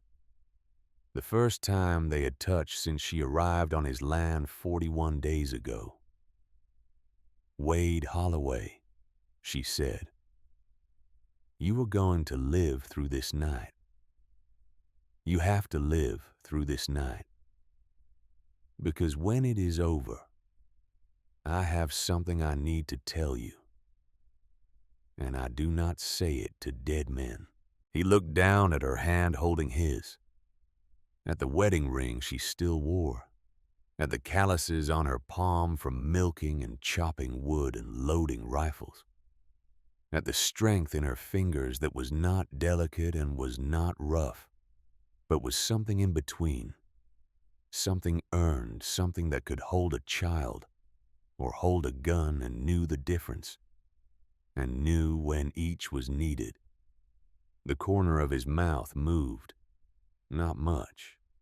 Just a fraction. The closest he had come to a smile in 5 years. "All right," he said. Outside, the stars were sharp and cold. The mountains stood as it always stood. And somewhere in the dark, below the tree line, moving slowly up the trail through the beginning of what would become the worst storm of the winter, 4 riders were coming. They came at 4 in the morning, the way men come when they want the dark on their side, and the cold working against the people waiting inside. Silas saw them first. He was in the horse barn, 60 feet above the yard, sitting in the hayloft door with the Spencer across his knees and a wool blanket around his shoulders. And the patience of a man who had spent 3 days at Gettysburg watching a field for movement, and had never lost the habit. The snow was falling hard, coming sideways off the Bitterroot in sheets so thick that the house below was barely visible. Just the faint yellow glow of the kitchen lamp through the curtains Hattie had hung. 4 shapes, moving through the tree line at the south end of the property. Horses walking slow hooves muffled by the snow. Silas counted them twice to be sure. Then he picked up the tin cup beside him and dropped it through the hayloft floor to the barn below, where it hit the wooden stall divider with a sound like a single bell note. In the barn, Gideon Marsh opened his eyes. He did not sit up quickly. He did not make noise. He simply opened his eyes and reached for the rifle beside him.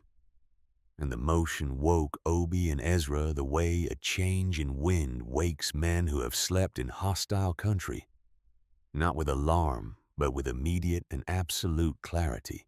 In the house, Wade heard the cup fall. He was already awake. He had been sitting at the kitchen table since 3, fully dressed, the Winchester loaded and resting against the table edge.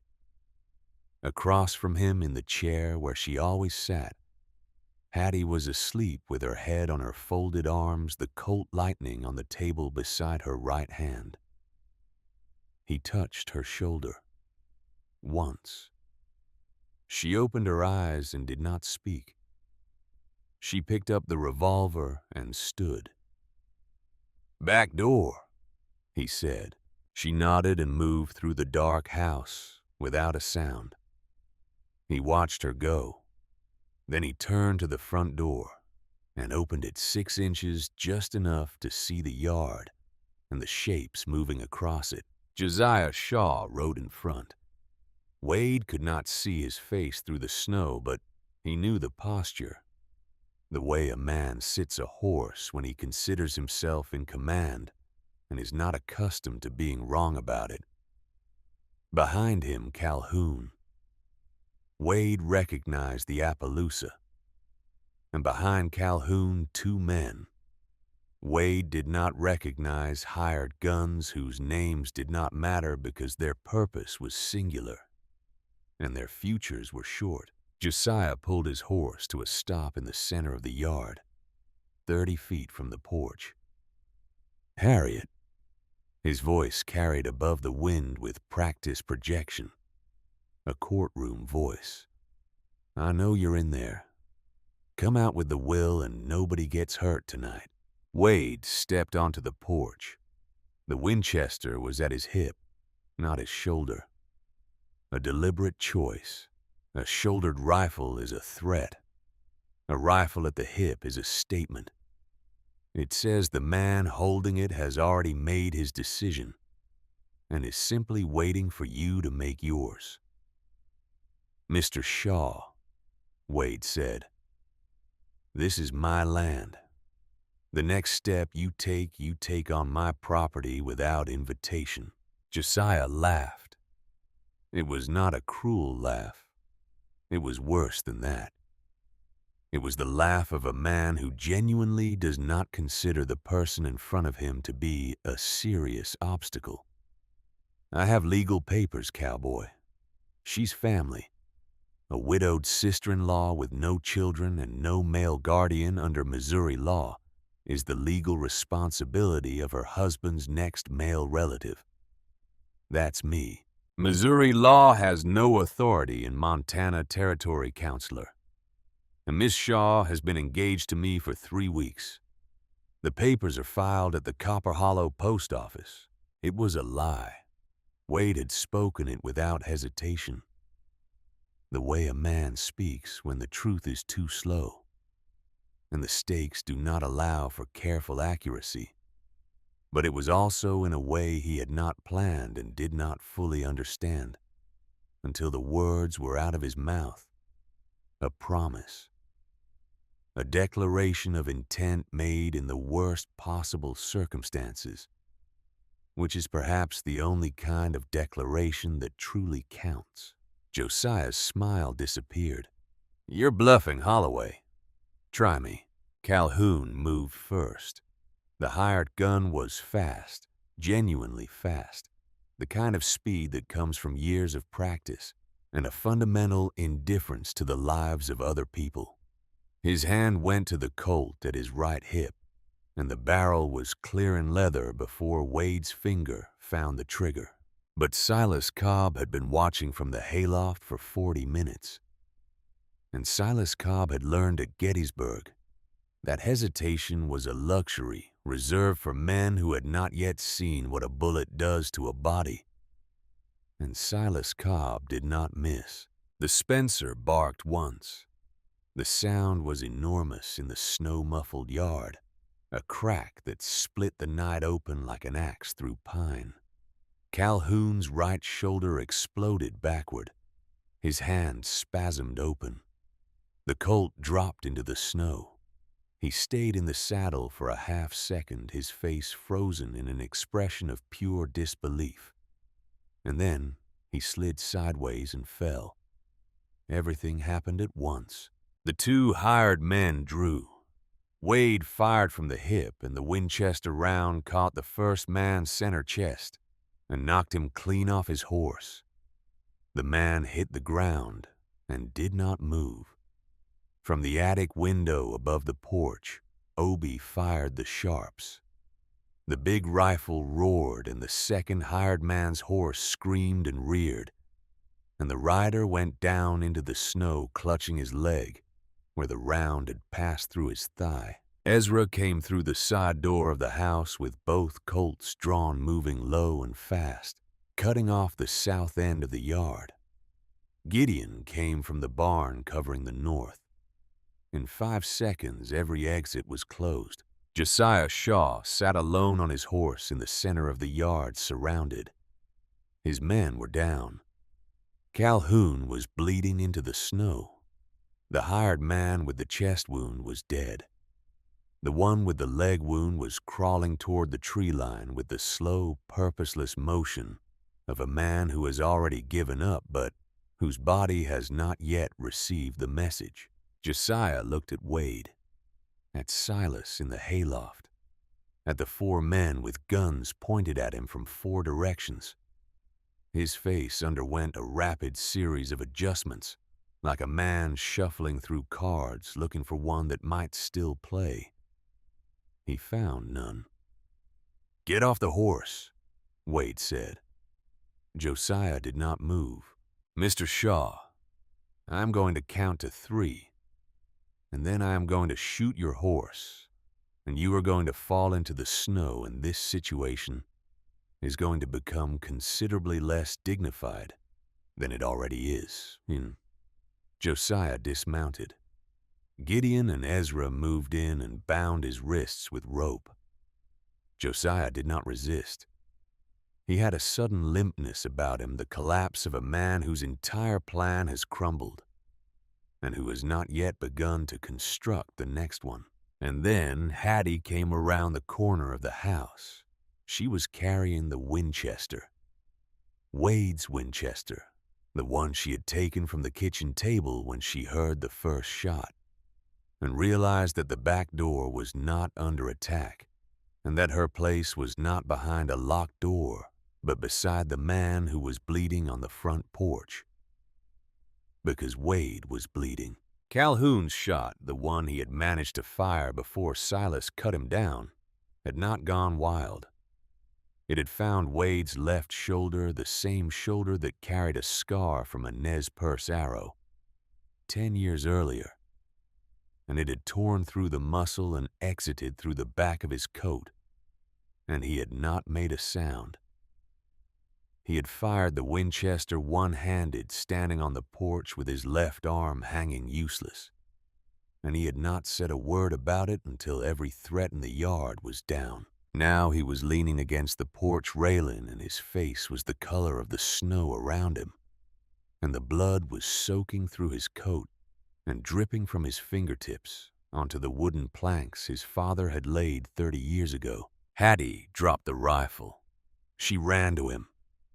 She pressed her hands against the wound and felt the hot pulse of blood between her fingers, and looked into his face. and saw beneath the pain and the cold and the stubbornness of a man who refuses to fall down in front of his enemies something else. Relief. Pure and absolute and unguarded. Not that he had survived, but that she had. Inside, she said. Now. Obie helped her carry him to the table. Silas boiled water. Gideon, who had dug more bullets out of more men than he cared to remember, examined the wound and pronounced it clean. Through and through, no bone. The bleeding was significant but controllable. Ezra stood guard on the porch with his rifle watching the yard, where Josiah sat bound on the frozen ground, silent, staring at nothing. Calhoun died an hour before dawn. He bled out in the snow without anyone beside him, which was appropriate. He had lived without anyone beside him. And there is a symmetry to such things that the frontier enforces without sentiment. The hired man with the leg wound was bandaged and placed in the barn. The dead man was covered with a blanket and left where he fell until the ground thawed enough to dig. When the storm broke the next afternoon, Gideon rode down to Copper Hollow and sent word to Bozeman. The U.S. Marshal, a man named Hollister, arrived 3 days later with 2 deputies and a warrant. The investigation was brief. Gideon testified in his capacity as a Wyoming county sheriff. Silas gave his account with the meticulous precision of a man who had been giving accounts to officers since 1861 and knew exactly what details mattered and what details did not. Hattie produced the original will notarized and court-sealed, and Ambrose Shaw's death certificate and the marriage certificate that proved she was his lawful widow and sole heir. Marshal Hollister examined the documents and looked at Josiah Shaw with the weary disgust of a man who has seen too many disputes over land and money turn into blood. Mr. Shaw, the marshal said, "You are charged with conspiracy to commit kidnapping, armed trespass, and forgery of legal documents under federal law. You'll stand trial in St. Louis." Josiah looked at Hattie as they led him to the wagon, not with anger, with exhaustion, the deep terminal exhaustion of a man who has spent 6 months chasing something and has finally understood that he was never going to catch it. "You chose a man who might not survive the month," he said. "That shoulder won't heal clean." Hattie stood on the porch with her arms crossed and her chin level. "Mr. Shaw, I buried a husband and a daughter. I know what men survive and what they don't, and you don't know anything about it." They took him down the mountain. Hattie watched the wagon until it disappeared into the pines.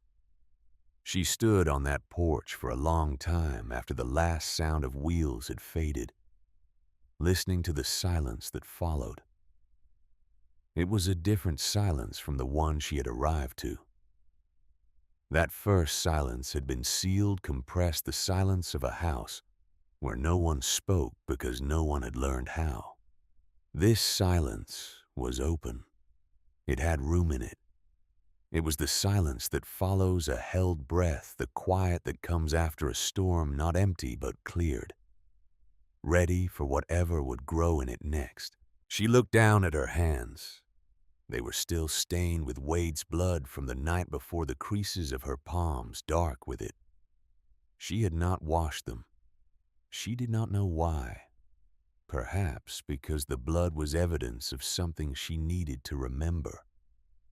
That this man had stood between her and the thing she feared most. And that he had bled for it without being asked.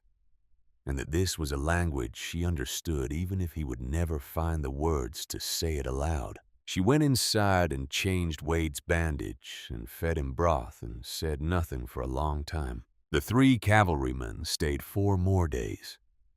They ate more meals in that kitchen than any guests had eaten in the history of the Holloway Ranch. Obie sang spirituals from Georgia in a bass voice that made the window panes hum.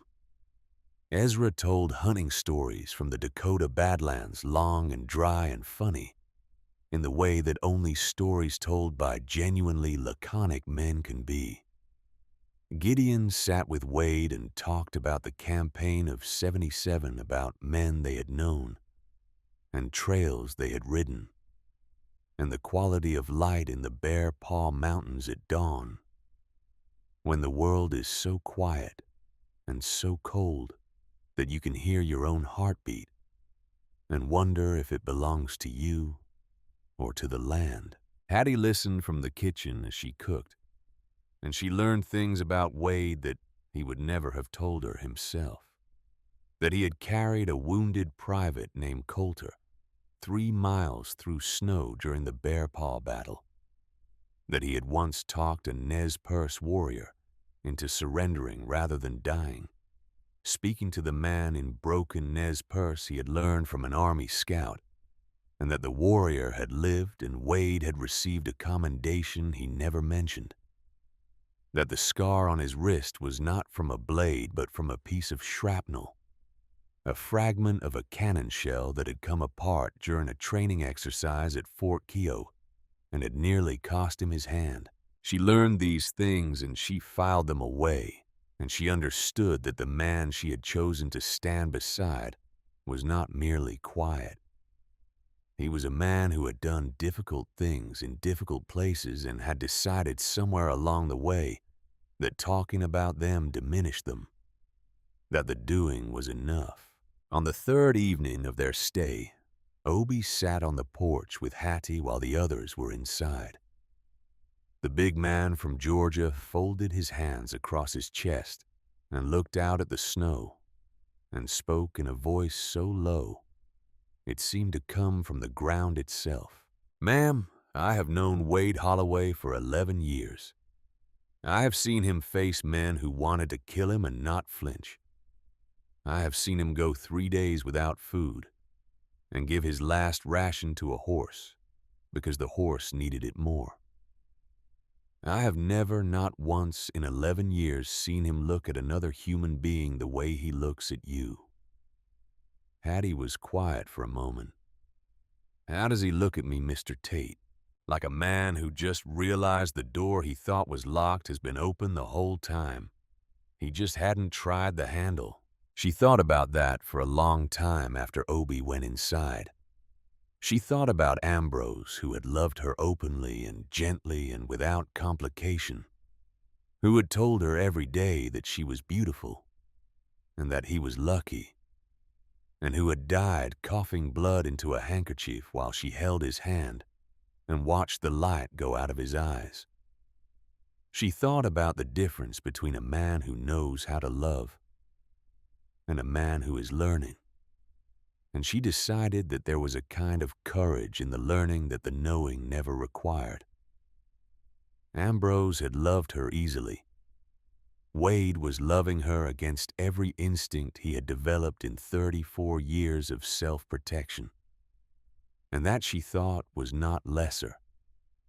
It was harder, and it might in the end be stronger. When the cavalrymen left, each of them embraced Wade, quickly, briefly, in the way men embrace when they have faced death together and do not need to explain what the contact means. Gideon, before he mounted, "Sergeant, I'll be at the wedding. I haven't asked her." Then ask her. "I did not ride 400 miles through January snow to go home empty-handed." The house was quiet after they left. Quieter than it had been before they came, the way a room feels emptier after it has been full. But it was a different kind of quiet now. Not the sealed, pressurized silence of a man living alone inside his own walls. Something more open, more breathable. As though windows had been opened somewhere that had been shut for a very long time. Wade healed slowly. 2 weeks in bed, which for a man like Wade Holloway was a form of torture more acute than the bullet wound itself. Hattie managed the ranch with Silas. She fed the cattle. She milked Ruth. She split firewood with an efficiency that made Silas raise his eyebrows and say nothing, which was his highest form of compliment. One afternoon during the second week of Wade's recovery, Silas sat with Hattie on the porch while Wade slept. The old man smoked his pipe and watched the snow fall and spoke in the unhurried way of someone who has been carrying something for a long time and has decided finally that it is time to set it down. "I came to Montana in the fall of '63, he said. I was 38 years old. I had fought at Antietam and at Gettysburg, and I had decided that I had seen enough of what men do to each other in the name of causes, and I walked away. I am not proud of the walking, but I am not ashamed of it either. A man reaches a point where he has given enough, and if he doesn't recognize that point, the giving will take everything from him, including the parts he needs to remain a man." He drew on his pipe. "Abner Holloway found me on the Bozeman Trail. I was half-starved and fully lost. He put me on a horse and brought me here and gave me work. He did not ask where I came from. He did not ask what I had done. He simply looked at me and saw a man who needed a place, and he provided one. That is the kind of man Abner was, the kind who sees what is needed and does it without discussing it. Wade is the same," Hattie said. "He is, and he is not. Abner closed himself after Cordelia left. He became the work, nothing more. Wade is still in the process of closing, ma'am. He has been closing for 27 years, but he is not finished. And you arrived before the last door shut." Hattie looked at the old man. "How do you know?" "Because he left the coals banked for you the second morning. Abner never did that for anyone, not once in 22 years. And on a night in the third week of February, when Wade was well enough to sit at the table again, but not yet strong enough to work, Hattie brought the cedar chest into his room. 'I think it's time,' she said. Wade looked at the chest.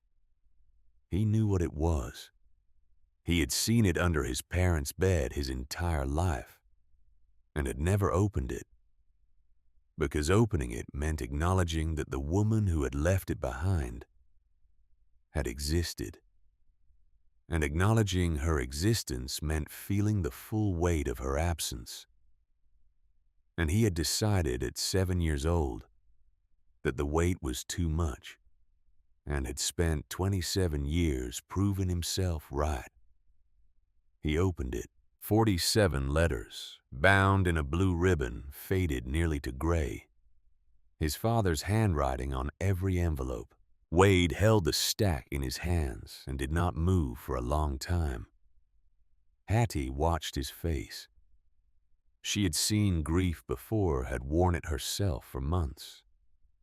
Like a coat she could not take off, and she recognized the expression that moved across his features now. It was not grief exactly. It was the moment before grief. The instant when a man understands that he is about to feel something very large and very old, and that there is no way around it, only through. He untied the ribbon. It came apart in his fingers, the fabric so old and so faded that it barely held together. He read them from first to last. It took 4 hours. Hattie sat beside him the entire time, saying nothing. Sometimes she replaced the cold cloth on his forehead, because the fever had not fully broken, and the reading was not helping. Sometimes she simply held his hand and let him grip as hard as he needed to. The early letters were desperate. They had the quality of a man shouting into a canyon, knowing he will hear nothing back but his own voice and shouting anyway because the alternative is silence, and the silence is worse.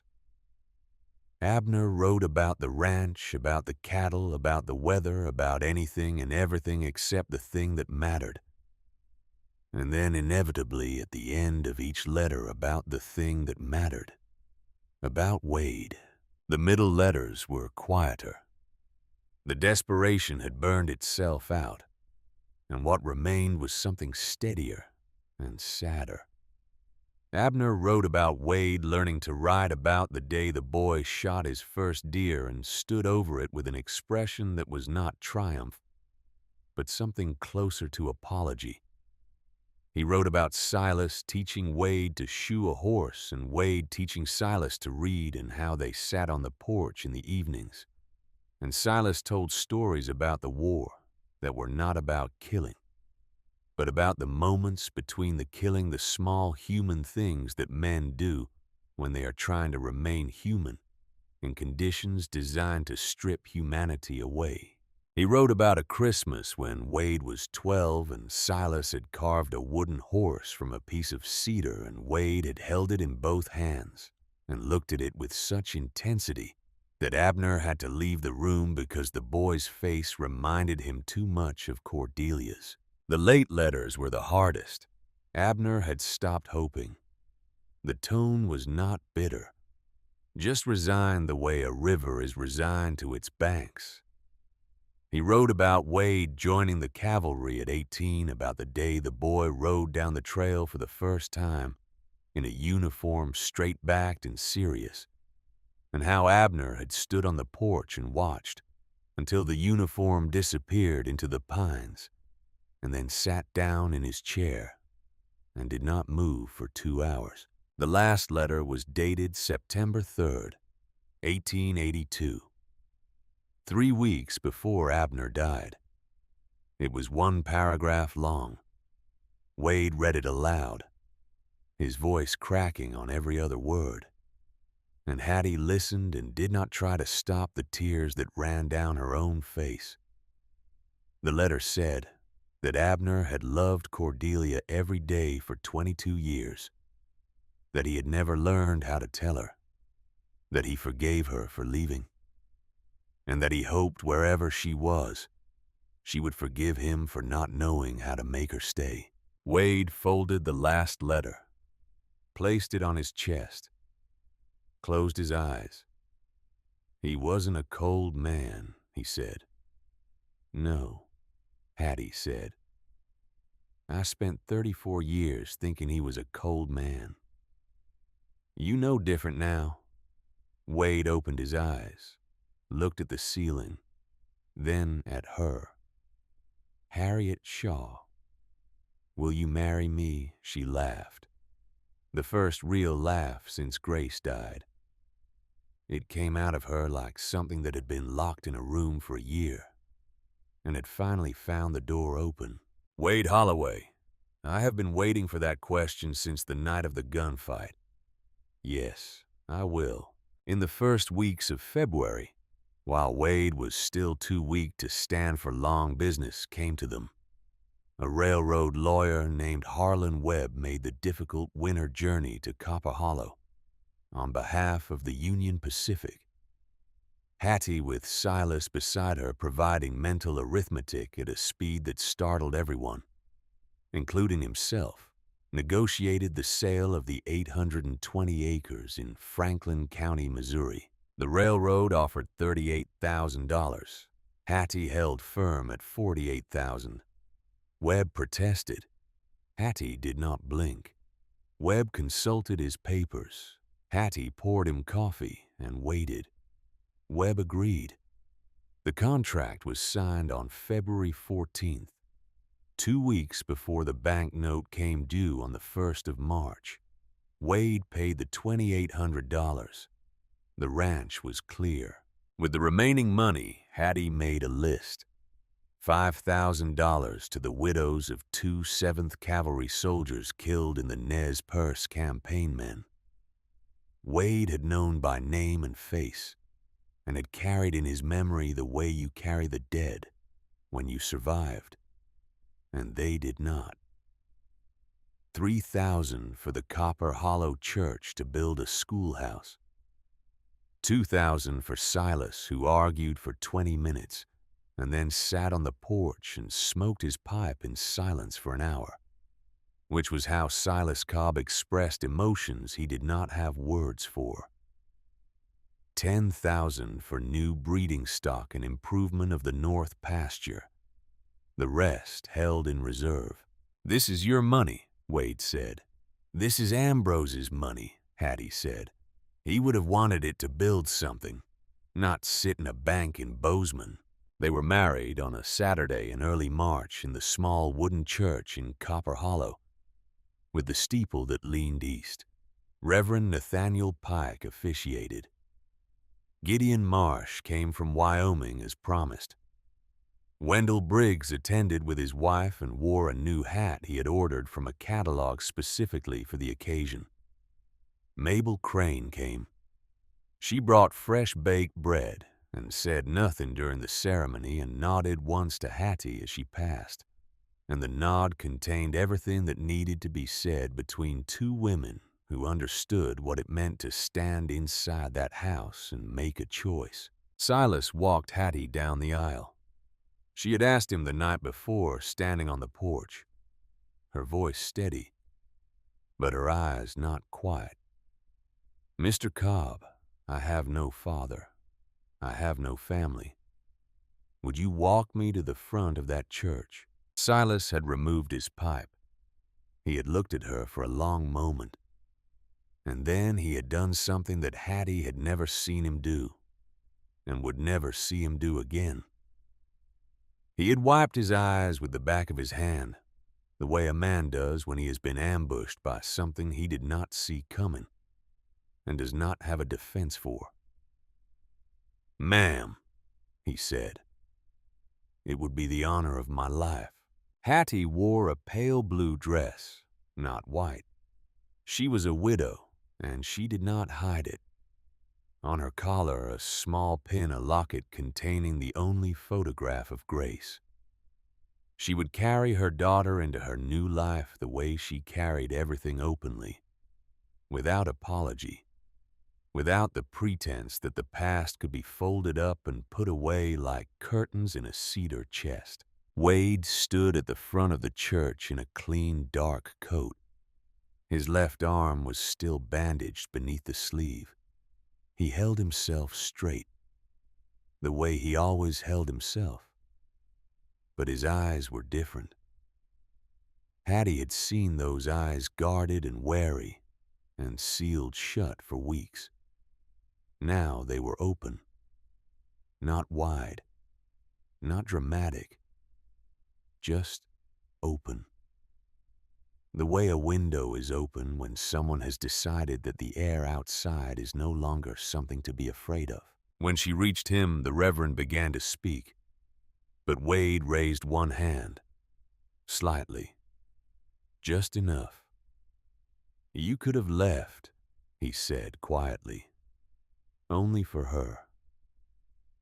"I know," she said, "and any of those nights, you could have gone. I know." He nodded once, as though that settled something that had been unsettled in him for a very long time, perhaps his whole life. The Reverend spoke. They answered when required. Wade's voice when he made his vows was low and even, and when the Reverend asked if he would take this woman, Wade said, "Yes, until I die." The standard words were, "Till death do us part." Wade did not say the standard words. He said his own. And everyone in that small church understood that he meant something. The standard words did not quite cover.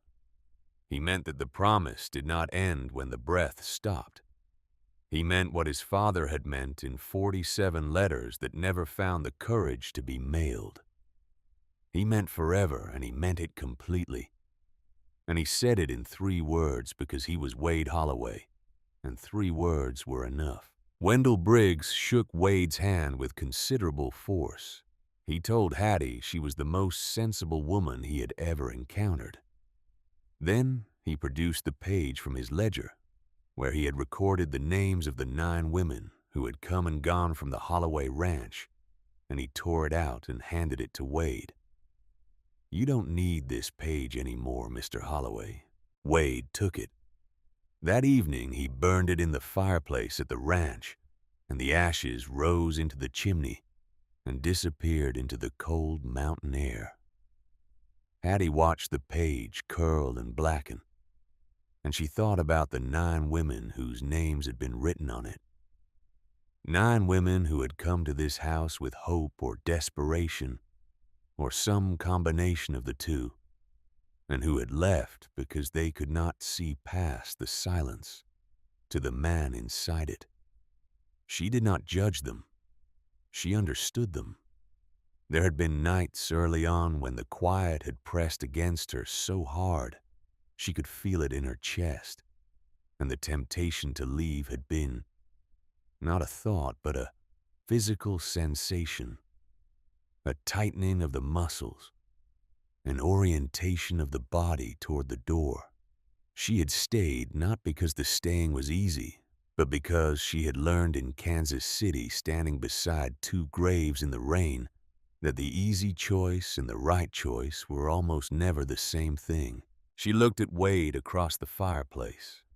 The light moved across his face, and for a moment she saw all of them at once. The 7-year-old boy watching his mother leave the young soldier riding into the Bear Paw Mountains, the man sitting alone at a table for 2, with a map on the wall where a painting should have been. All the versions of him layered and overlapping, and at the center of them all the things she had seen that first afternoon behind the barn. The tenderness he spoke to a frightened calf, because he could not yet speak it to a person. He looked up and caught her watching him. For a moment, neither of them moved. Then the corner of his mouth shifted that small, private motion she had come to recognize as the closest he came to joy expressed without restraint. "What?" he said. "Nothing," she said. "Just looking at home." In April, the snow began to retreat up the mountainside, and the land revealed itself the way it does every spring in Montana, slowly, grudgingly, as though it resents being seen. Wildflowers appeared on the north pasture. The creek behind the barn ran high with snowmelt. Ruth the cow produced a calf that Silas declared the most disagreeable animal he had encountered since his commanding officer at Gettysburg. Hattie planted climbing roses beside the front porch, dark red, the kind that could survive a Montana winter, which was not a thing most roses were designed to do. But Hattie had a fondness for living things that persisted in conditions that should have defeated them. Wade built the trellis himself. Cedar posts sanded smooth, joined with the same precision he brought to everything. It was not decorative work. It was not the kind of thing he had ever built before. But he built it. And he built it well. And when it was done, he stood back and looked at it with an expression Hattie had come to know. The expression of a man who is slowly learning that there are things worth building that have nothing to do with fences or barns or the boundaries of property. One afternoon in late April, Wade came inside and sat across from her at the table. "I want to clear out the room at the end of the hall," he said. "My parents' room. Make it into a real room, not a museum, not a memorial. Something we can use." Hattie looked at him. "A room for what?" He reached across the table and placed his hand gently on hers. Then, lower, on her stomach. There was nothing to feel yet. But she had known for a week, and she realized now, looking at his face, that he had known too. "For our child," he said. They cleared the room together. They moved the old bed frame and the dresser and Cordelia's shawl, which Hattie folded carefully and placed in a smaller chest that Wade built for the purpose. They painted the walls a soft yellow that Hattie mixed from pigments she ordered through Wendell Briggs, who delivered them with the undisguised delight of a man who has been waiting his entire career to deliver something that was not bad news or overdue bills. They did not throw anything away. They simply rearranged it the way you rearrange a life when you have decided that the past is not an enemy, but a foundation. 2 weeks later, on a Sunday morning with the sun pouring through the curtains and the roses just beginning to show their first tight green buds, they walked up the hill behind the ranch to the grave of Abner Holloway. Silas came with them. He stood 3 paces back, pipe in his mouth, hands folded. Wade carried the letters. He read each one aloud. All 47. His voice broke often. Hattie stood beside him and did not touch him, because she understood that this was something he needed to do. Standing on his own the way a man needs to stand on his own when he is saying goodbye to the version of his father he had carried for 27 years, and meeting for the first time the version that had been there all along. When the last letter was read, he burned them on the grave. The smoke rose thin and white into the April sky, and the ashes settled on the stone, and the wind took what the stone did not keep. Wade knelt, placed his hand on the marker. I read them, Dad. All of them. I forgive you. And I'm sorry I thought you were cold. You weren't cold. You were just a man who didn't know how to say it. He stood. Silas removed his pipe. Abner Holloway, Silas said, was the most decent man I ever knew in 62 years of living. Don't you ever forget that, Mr. Wade. They walked down the hill together, the 3 of them, and behind them on the grave beneath the big pine, the ashes of 47 unsent letters settled into the earth where the man who wrote them had been resting for 6 years, and perhaps at last was resting easier. December 1888. 14 months since Hattie stepped off the stage into a gray October morning. Every window had curtains.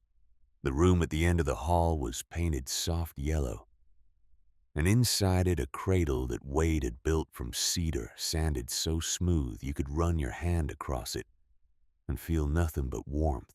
Grace Elizabeth Holloway, named for a daughter who had died and a mother who had left because Hattie believed that names should carry weight, and that the best way to honor the dead was not to bury their names with them, but to hand them forward into new hands, into new light. The baby was 2 months old and had her father's jaw and her mother's eyes, and a disposition that Silas described as remarkably similar to Ruth the cow, which he meant as the highest possible compliment. Silas held her every morning while Hattie milked, and he spoke to her in the same low, patient voice that Wade used with the cattle, and the baby watched his face with the solemn attention of someone who has decided that this particular human being is worth studying. The house had changed in ways both visible and invisible. The curtains were only the beginning.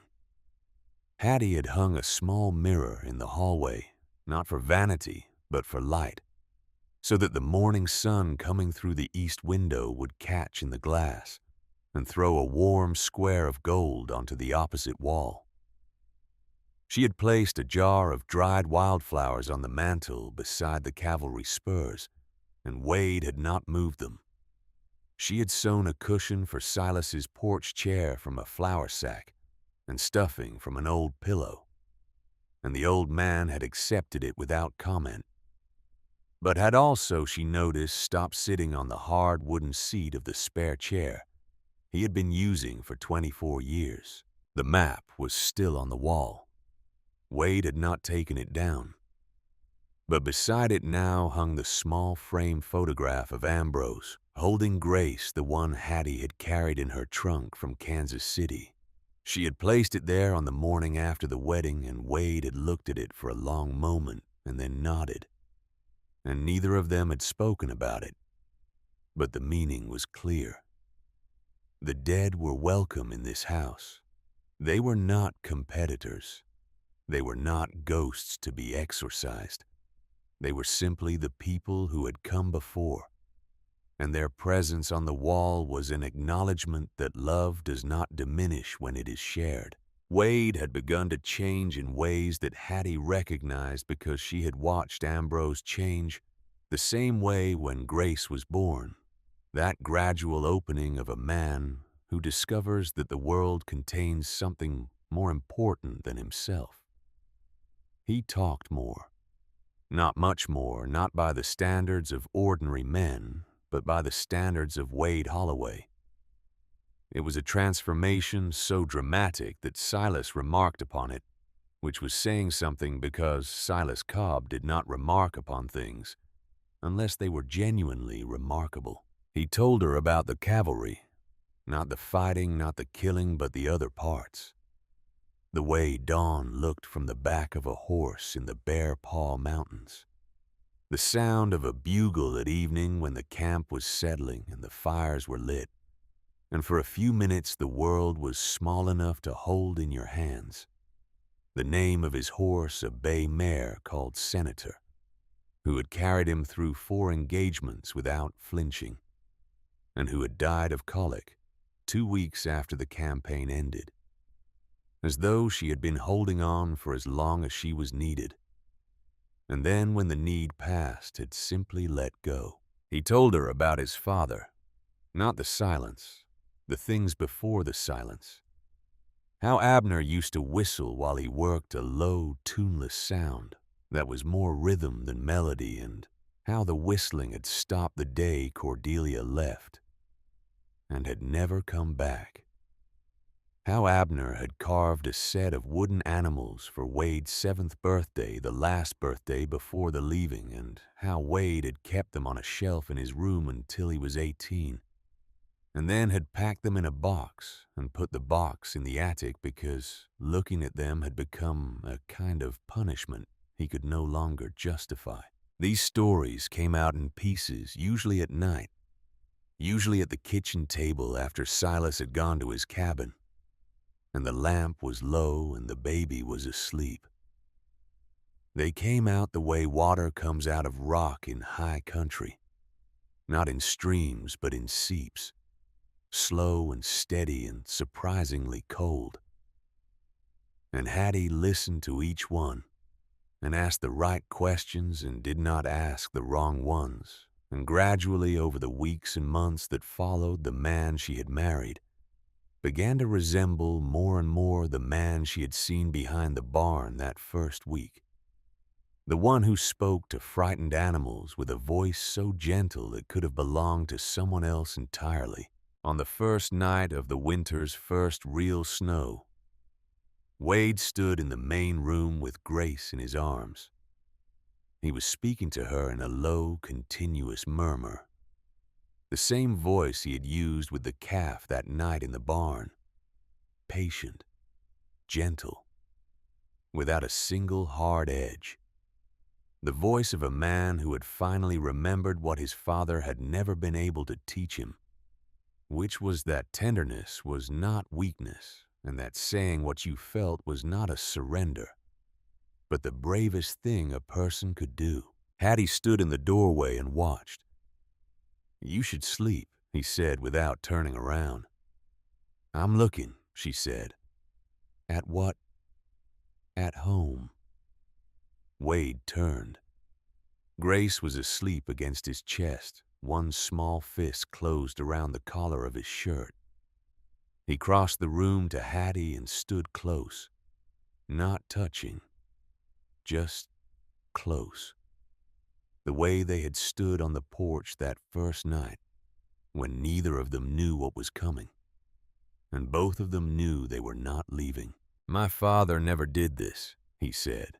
"He never held me like this and looked at my mother the way I'm looking at you. Because he didn't know how. You taught me." "No." She touched his face. "You remembered. You always knew. It was just buried for a long time." Outside, the snow fell steady and quiet on the climbing roses which slept now beneath the burlap Wade had wrapped around them to keep them safe through the winter. They would come back in April. They would come back every April for decades, long after the last 7th Cavalry veteran had been buried, long after Silas Cobb had been laid to rest beside Abner Holloway on the hill beneath the big pine, long after the Union Pacific had run its spur line through Franklin County, and the name Josiah Shaw had faded into the obscurity that history reserves for men who tried to take what did not belong to them. Down in Copper Hollow, a single light burned in the post office window.